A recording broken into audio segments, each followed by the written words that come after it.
Hello, and thank you for listening to the Founders Corner. This podcast invites business owners and entrepreneurs to discuss their business challenges and seek advice from our host, AJ Prasad. AJ is a serial entrepreneur and owner of two seven-figure web-based businesses, GMR Web Team and GMR Transcription, and the proud creator of the online reputation management software, Repugen. If you would like to be a guest on our show, or contact AJ personally, please click the link in the episode description. Enjoy the show. Hello and welcome to the Founders Corner. This is AJ, and here with me today I have Shel Horowitz. How are you today, Shel? Just great, AJ. Fantastic. So Shel, why don't you let us know a little bit about your business, and then we can get into specific question that you have. Where maybe we can help you with some ideas. Mm-hmm. Okay, it's at a very interesting time in my business because although I started the firm 35 years ago, I've really spent the last 3 years tilting it in a completely different direction. Well, not a completely different direction, but a somewhat different direction. It's been a gradual evolution. But I am now really ready to pull the trigger and go forward, if you will, with the idea that business can be a force for social change and for the environment, not just in its philanthropy, but in its core products and services. And that the way you get business to take this on is not through guilt and shame, but through enlightened self-interest, basically showing them how they can make money doing it. So as a consultant and speaker and writer, I am looking at these issues of how to turn hunger and poverty into sufficiency, how to turn war into peace, and how to turn catastrophic climate change into planetary balance. It's really exciting stuff. So Shel, can I interject? So since you said that you are, right now your business is taking an interesting turn, so do you mind just taking us from the beginning when you started the business and how it has changed to where it is today so that our audience can understand? In 1981, I moved to a new area, Western Massachusetts, where I still live. And I realized that I was going to need to have some way of paying the bills. And I thought I would try to be a freelance writer. But while I was waiting for my freelance writing career to take off, I started a term paper typing service. We live reasonably close to a major public university and several smaller colleges. So there was, in this pre-computer era, there was a market for that. So I started typing term papers to tide me over until my freelance writing career took off. But then in the next couple of years, I realized, number one, that freelance writing at that time was a very, very difficult and very low-paying occupation with an awful lot of work for free that you never got paid for, and a lot of head banging where people said, go ahead and give me something on spec, and then they didn't want it. And meanwhile, I had also started to branch out from just term paper typing to resume writing. And I'm trained as a writer. My background is in journalism. And at that time, I had already had one book out that I did very, very young. And I thought, well, goodness, here's a way I can make a living as a writer that doesn't involve all the headbanging and sending queries and getting rejections. I can just write for people who actually want me to write for them. So that started with the resumes and then broadened over time to include things like press releases and direct mail copy and web page copy and other kinds of business communications, and eventually into strategic marketing planning and strategic profitability work. And then also, I've not only been in the marketing world since the 1970s, but also the green and activist worlds. And in, 1999, I started a people's movement to save the mountain that is behind my house, actually the mountain next to that mountain, which was under threat with a large housing development. And I organized this incredibly successful movement that involved thousands of people, at least on the level of slapping on a bumper sticker, putting up a yard sign, or signing a petition.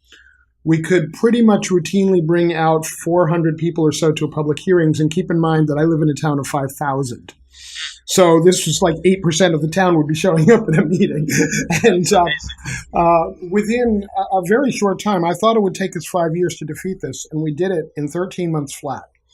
And so that was 1999 and 2000. And reflecting on that success, I started thinking about, well, I do all this activist stuff on the side. Are there ways to build this into my business more? So then I started really looking at being a marketing copywriter and consultant for green businesses. And then over time, I realized that green isn't enough. Sustainability isn't what we want, because sustainability is keeping things the way we are, and we want to get them better. So I started talking about regenerativity and about the idea that we can really make a difference. And then, well, why would business want to do that? If you guilt and shame them, they'll just sort of build the wall and hole up and like go away. And for every Nike that actually changed its practices because of guilt and shame, there are many, many more companies that just get annoyed and don't engage with you if you use those strategies. But if you show them how to make money, well, then they're all ears. Even a company as untree huggerish as Walmart has figured out that its green initiatives make them an enormous amount of money and save them an enormous amount of money. It's not well known, but Walmart actually sells more organic food than Whole Foods does. And the interesting thing is that they sell it mostly to people who don't go to Whole Foods. So they doubled the market. So give us some example of how you have helped your customers become green, and also both ways, green in terms of money and green in terms of environment. Okay, well, for example, I had a client in Vancouver, British Columbia, who came to me with two different businesses that were kind of interrelated. He had property management software for green buildings, and then he also had social networking software for the tenants of those buildings. And he was only thinking about his own Vancouver market, and I showed him that he could extend not only geographically, but into several different niches, that he could take that software and really kind of repurpose it. So that was one. Then on my side of the country, in Massachusetts, about 25 miles from here, I had a client who had a conference center that happened to be the site of some very historic things involving the safe energy movement under several previous owners ago. And I wrote him a marketing plan that was all about using that history, using this iconic status of the place that he happened to buy, to attract the kinds of conferences and events that would really be a very good fit for him and that would be really honored to be there.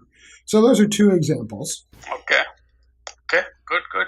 So now we understand what you are doing. So let's delve into your questions, for today's. So just go ahead and let's start your Q&A. Okay. My first question to you is, if I am going into markets that include Fortune 50 corporations, going down to solopreneurs, how do I set up a pricing structure that's fair to everybody, that doesn't scare off the solopreneurs because it's too expensive, and doesn't scare off the very, very large corporations because it's too cheap? So I will tell you that generally speaking, it's really difficult to target those two groups. I'm a big proponent of figuring out who is your ideal customer and target that. Now, having said that, the pricing for I have always said that pricing has nothing to do with cost. It has to do with the real value that you're bringing for your client, right? So that's what the pricing should be driving. So if you're talking about either solopreneur or large corporation, both of them are looking for. You have experience with marketing. I have experience with marketing for big companies, small companies, and no matter what you do, their focus is return on investment. So what am I going to get for this money that I'm spending? And I think that so long your focus is on that, it will automatically, the pricing will become, of course, the large companies will be willing to pay you more money, because even the proportionately same return is going to mean a lot more dollar amount for them than a solopreneur.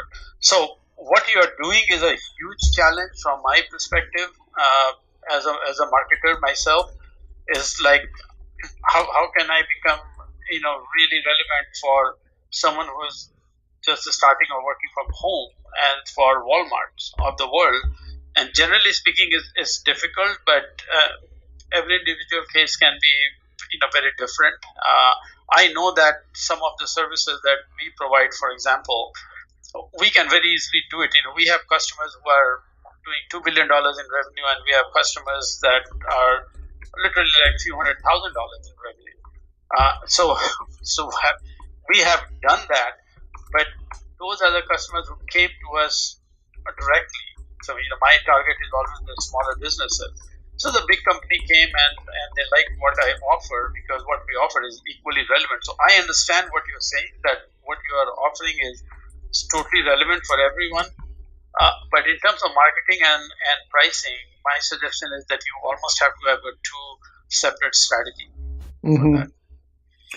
Yeah, one of the things that I'm thinking of is that it may be that my customers are not the same as my clients. So the one strategy I'm exploring very actively is having large companies sponsor me to work with smaller companies or nonprofits or smaller business units within the company. Yeah, that if you can pull that off, that solves both problems, right? So that now you have a large company that has a purpose, for hiring you, and then your target is a smaller company. So again, Michelle, my focus is, if you start to look at the value that you are providing for large company versus small companies, things should start to fall into place. I think that you will start to see where what is the real value that you are providing, and then so long it is a real value, you will be fine, whoever you are targeting. I mean, I've always told my clients, or when I'm there are times when I'm invited into some forums to talk to small businesses, and I always say that just make sure that whatever you are offering has a real value for your customers, and then other things will start to fall into place. So that will be my real suggestion is, you already seem to have an idea of getting Fortune 50 companies to sponsor you to help small businesses. That's great. If you are talking to enough of those people, they see a real value. Mm-hmm. But you are on the right track in the sense that you want green and green, right? So it's not like you are sacrificing one green versus another green. So given that, all you have to do is start to figure out how the corporations are helped. I mean, there's one thing to talk about philanthropy, where corporations are paying you so that you can help small businesses. Another thing to go to them and say, you help me help small businesses, and this is how it's going to help you. Yeah, exactly. Yeah, and I've done that work. Okay, good. Yeah. Good. So you are already on track there. It just the more you focus and more you narrow target it, I think the more effective your program will start to be. Okay, great. Okay, next question would be, there's a lot of marketing out there. Everybody does marketing, but the marketing doesn't always translate to sales. And particularly stuff like exposure in the media, social media mentions. It seems that it doesn't move the needle all that much. What strategies do you have for turning all the good marketing hits into actual revenue? Okay, so this is a very interesting question, because I have a background where I come from, very large corporations before I started my own business. And my very first corporate job 100 years back was to look at, analyze marketing done by my company that I worked at, and see how effective they are. Okay, so your question is very interesting to me. Now, I will tell you how the big corporations did and why it is much more effective there versus the small corporations, why it is not effective. So in the big corporation, even though we had budgets of hundreds of millions of dollars, right, marketing budget, and in those days TV was a big thing. When I was there, this was the internet era. Nothing was done without testing it.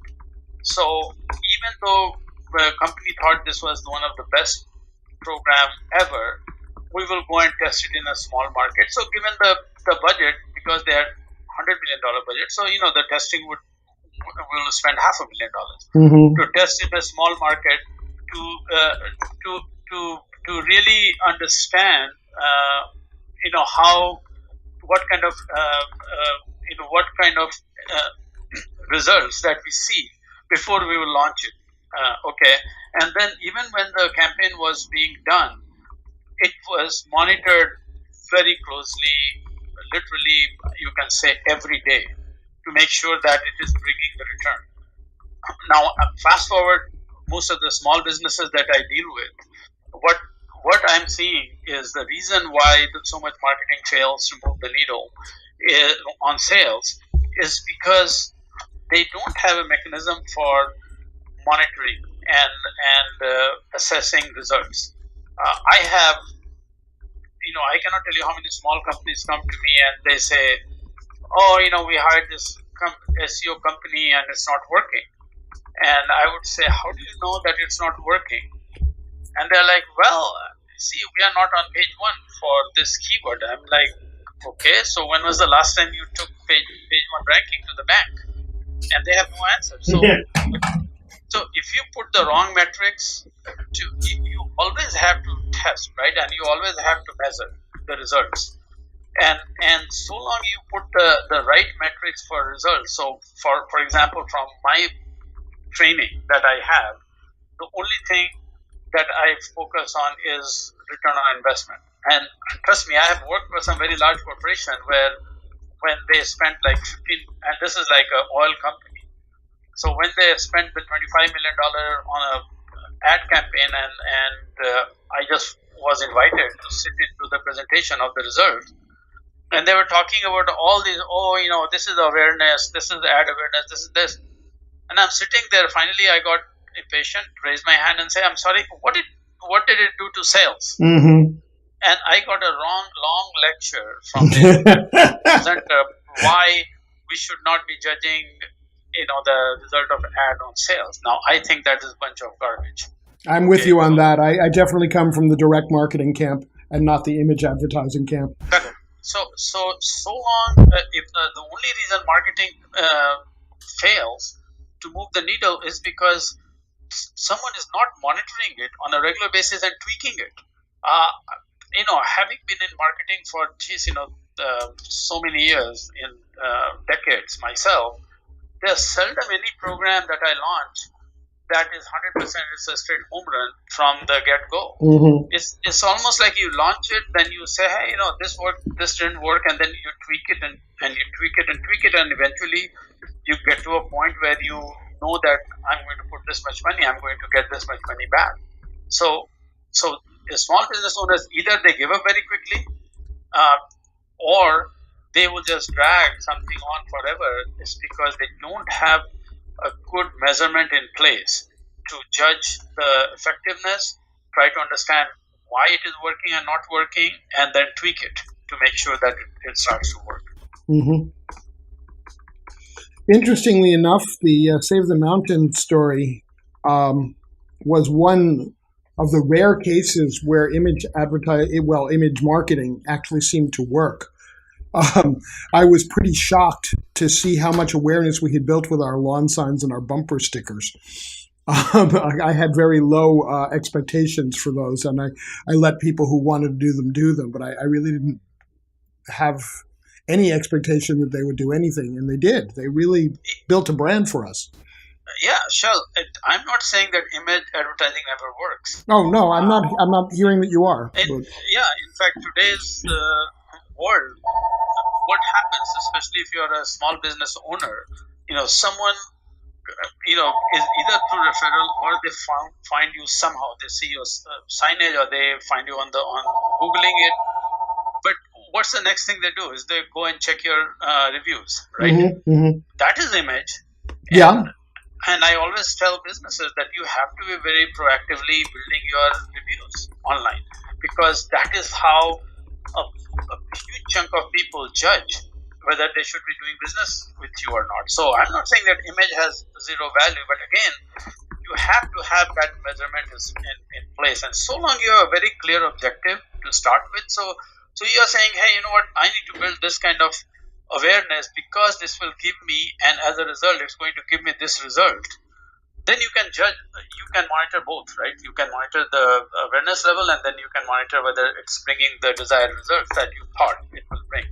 So again, having the end result in mind when you are launching a marketing campaign, that goes a long way. That will always help you create the right measurement and monitoring it, so to make sure that it's effective. Okay. All right. Ready for the next question? Yes. All right. How do you get inside people's heads so that they understand that their particular business can thrive by actively making the world better? And how can you help them understand the risks of not doing this, the opportunity costs of not being seen as a leader? Okay. So, so the last one I will tell you, the opportunity cost of not being a leader is really not as relevant to small businesses, because most of the small businesses are trying to survive, right? So, of course, the big businesses, I can see that that question, and generally speaking, they want to become a leader, so you don't have to sell them. But in terms of convincing people on a particular business, why they should be doing this so that it's going to be good for them. I've always said that the marketing is it's almost like you have to build a case, right? In marketing, it's almost like attorney goes and builds a case in front of jury and explains to them why this person is guilty or not guilty or whatever, right? So you have to build a case, for the business owners in terms of why they have to do this and what is the repercussions, pluses or minuses of not doing this. So, and again, most of the marketers unfortunately try to use the image and tries to use the psychology or whatever to convince. But on the other hand, most of the time, the easiest way to convince is to build up this very solid case. It's almost like you have a case study and you say, hey, this is what you have to do, or see what happened when someone did this. Or so again, you have to build an argument, and it has to be very logical argument, so that they can, you have to, once you are in front of them, which as a marketer you already know that the headline is going to be the thing whether someone will read your marketing or not. But once you grab them, you have to build a case why they should be doing this. Very logical, and it works. Logic works. Either it's a consumer or it's B2B or B2C. It always works. Okay, and then my last question for you is how to convince people that we actually have the power to turn those human miseries into the kinds of successes that we want to see, and that business can be a powerful lever in doing that. So again, the original premise or your unique value proposition, I call it, is of double green. I'm just simplifying it. Like, you become more money by being more socially conscious, more sustainable, more green. That argument. It already helps. You see, I don't. I meet a lot of people, obviously, as a business owner, and I have done that even in the past. And I have never met single person I can very confidently say in my life who says that, I really want to make the environment dirty. So I want to pollute the water, or so. The challenge always is, can they? Is it going to cost them? The only time when people, so the businesses, when they pollute, for example, river by dumping the waste, certainly why? Because it just saves them money. Again, your other argument about green.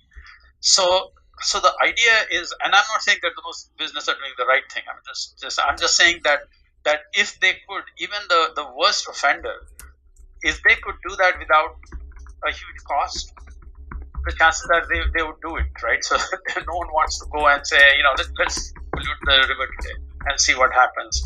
I guess some people may be doing it 0.001%, but majority of the people. So you have to get, when you are talking about convincing, again, going back to the same thing. Once you have the right argument that say this is going to help you, and it's all at the same time, it's going to help other people. Again, I've not met many people who said, I don't care if my active action is going to help other people or not. Of course, if you say you give me money, you give me more tax, you do whatever, and because I want to help other people, then you have a lot of resistance, right?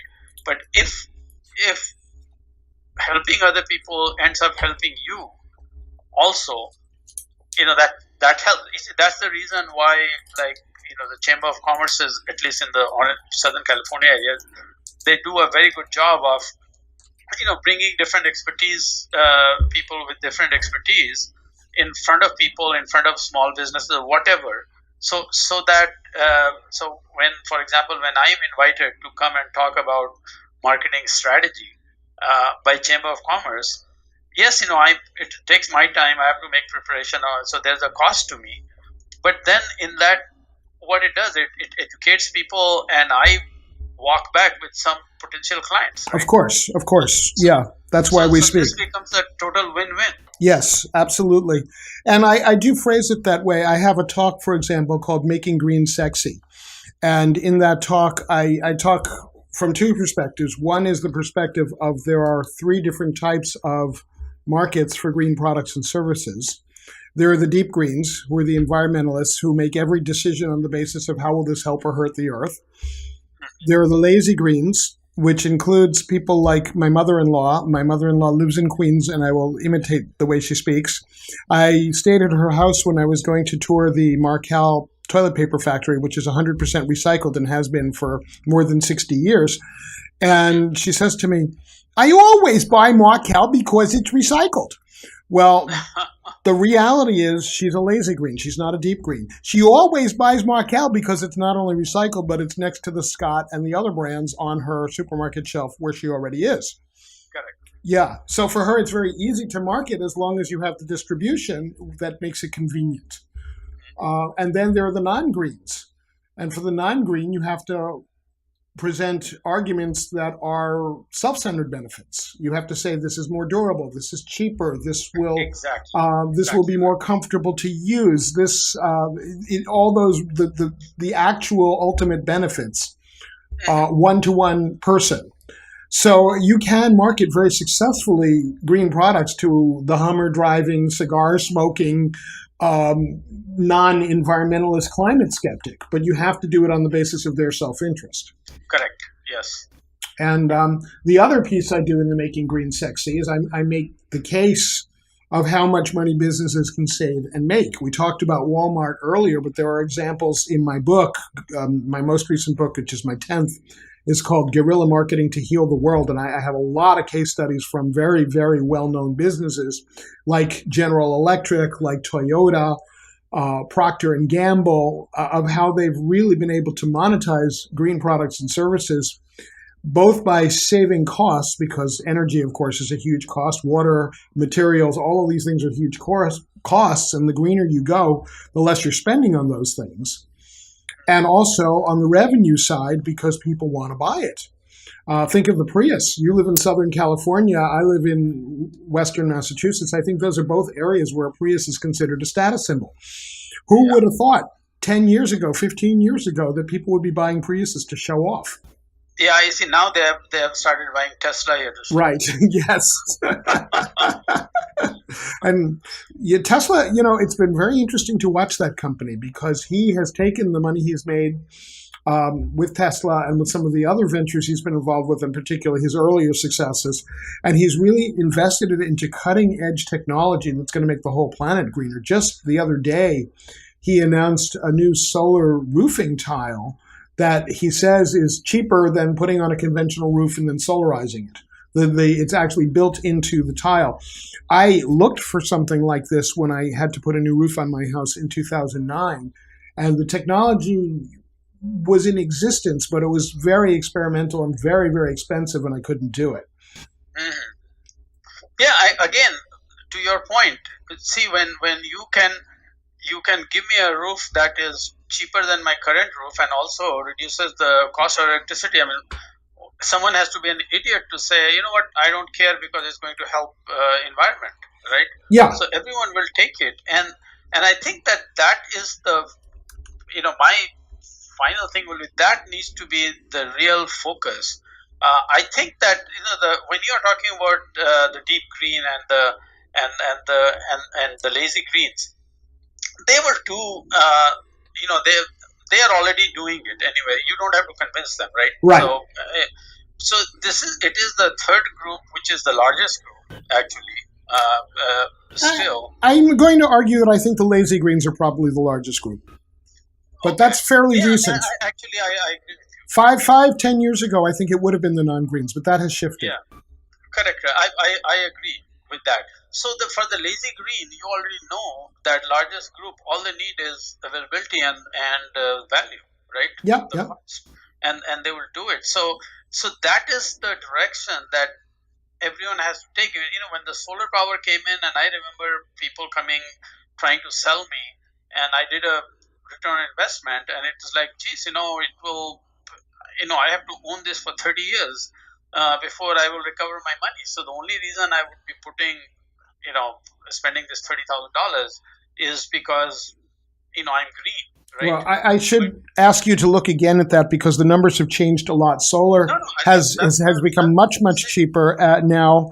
The prices come way down, and there are also innovative financing models. Some of them are rent to own, or some of them are pay over time, where the equation is very different. And you live in Southern California. If I can do solar in my house here in cloudy, cold Massachusetts, and I did it back in 2001, I put on solar hot water, and then 3 years later, a totally inadequate 1K photovoltaic system.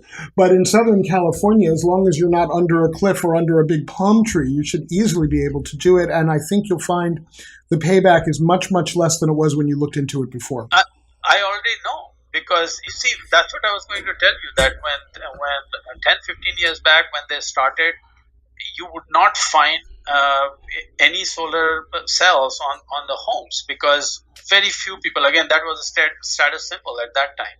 Now it's commonplace, because guess what?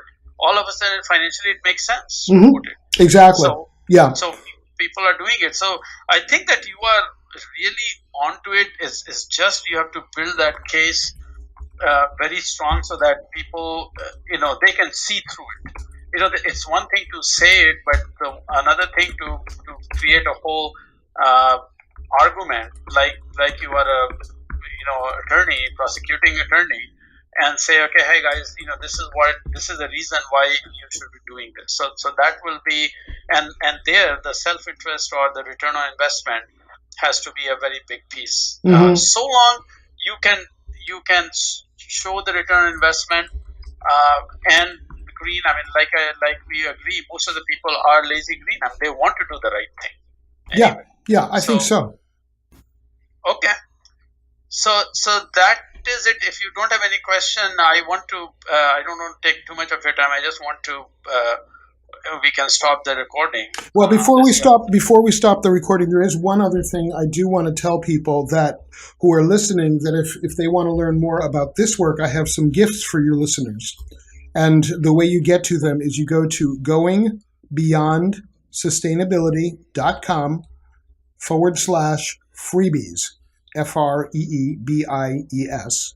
And there is, among other things, there are several book excerpts from Guerrilla Marketing to Heal the World. There's actually an assessment tool people can use to determine if their business is ready to take on green or social change products and services. And anybody who fills out that assessment anybody who fills out that assessment actually earns a short consultation with me at no charge, and some other cool stuff as well. Perfect. And Shell, how would someone contact you? My email is SHEL, S as in Sam, and Shell with one L, Shell at greenandprofitable.com. My phone number, and I'm happy to take your call, 8 a.m. to 10 p.m. U.S. Eastern, which is 5 a.m. to 7 p.m. Pacific. And that number is 413-586-2388. 413-586-2388. And Twitter is just my name, SHELHOROWI. Okay, good. Then it was really good talking to you. So I'm we'll chat again, and everyone, all the listeners, go to Shell's website. He has a really interesting value proposition. So you should see all the, our listeners are business owners. So hopefully they will go and check your website and see how they can use your services. Great. Well, thank you so much, AJ. It's been really fun to chat, and I feel you've got some great insights, and I'm sure that you're building great loyalty. Thank you for listening to this episode of the Founders Corner podcast. If you enjoyed this episode, be sure to follow and rate us on iTunes, Stitcher, and SoundCloud. If you're listening through one of these programs, visit our main page at www.gmrwebteam.com/The Founders Corner.